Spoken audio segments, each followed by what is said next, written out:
আজ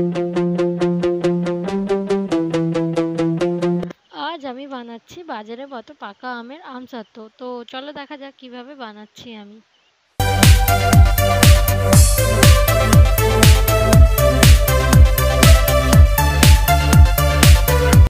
তো ফার্স্টে ভালো করে আমটাকে ধুয়ে নিতে হবে, আর আমটাকে ধুয়ে আমের খোলাগুলো আস্তে আস্তে ভালো করে ছাড়িয়ে নিতে হবে। আর যদি কাঁচা আম হয় তো সিদ্ধ করে নিতে হবে, আর পাকা হলে জাস্ট খোলাগুলো ছাড়িয়ে ছানলেই হয়ে যায়। তো আমি ছাঁকুনিটা দিয়ে ভালো করে আমটাকে ছেনে নেব। ভালো করে আমটাকে ছানতে হবে যাতে আমের ছিবড়েগুলো বার হয়ে আসে। তো দেখতেই পাচ্ছ আমটাকে আমি ভালো করে ছেনে নিচ্ছি আস্তে আস্তে। আর একটু সময় নিয়ে একটু ধৈর্য ধরে যদি আমটাকে ভালো করে ছেনে নেওয়া যায় তো আমটা খুব সুন্দর একটা লেয়ার দেয়। তো আমসত্ত্ব বানানোর জন্য এরকম ভালোভাবে একটু ছেনে নিতে হয় যাতে আমসত্ত্বটা খুব সুন্দরভাবে হয়। ছিবড়েগুলো বার করে নিলাম তারপর আমি। তো কোনো ছিবড়ে ছাড়াই দেখতে পাচ্ছ আমটা কত সুন্দরভাবে ছানা হয়েছে। তো তারপর গ্যাসটা আমি অন করে নিয়ে ফার্স্টে কড়াটা বসিয়ে একটু কড়াটা গরম করে ফার্স্টে চিলি ফ্লেক্সের জন্য আমি একটা শুকনো লঙ্কা ভেজে নিলাম। তারপরে আমি আমটা ঢেলে দিলাম কড়ার মধ্যে। কড়াটা যেহেতু গরমই ছিল, তারপর আমি একটু ভালো করে নাড়াচাড়া করে নেব।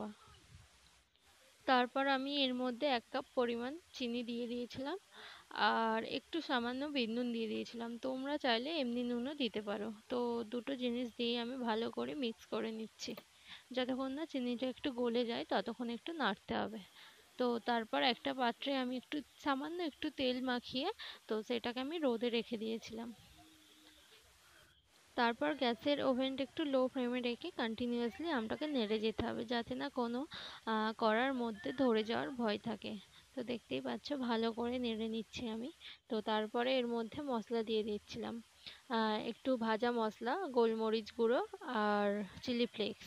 তো যেহেতু আমার কাছে ভাজা মশলা ছিল সব রকম, তো তাই জন্য ভাবলাম একটু ভাজা মশলা দিই। তোমরা চাইলে ভাজা মশলাটা নাও দিতে পারো। তারপরে আমি ভালো করে একটু নেড়ে নিচ্ছি মশলাগুলো দেওয়ার পরে।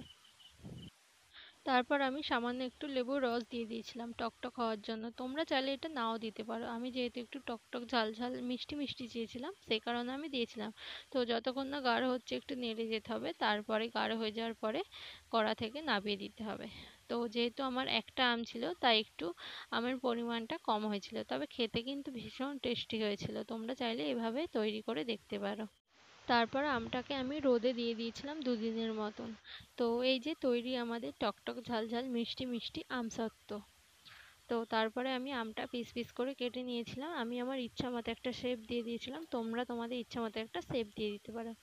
তো এইভাবে করে দেখতে পারো, আশা করছি খুবই ভালো লাগবে খেতে।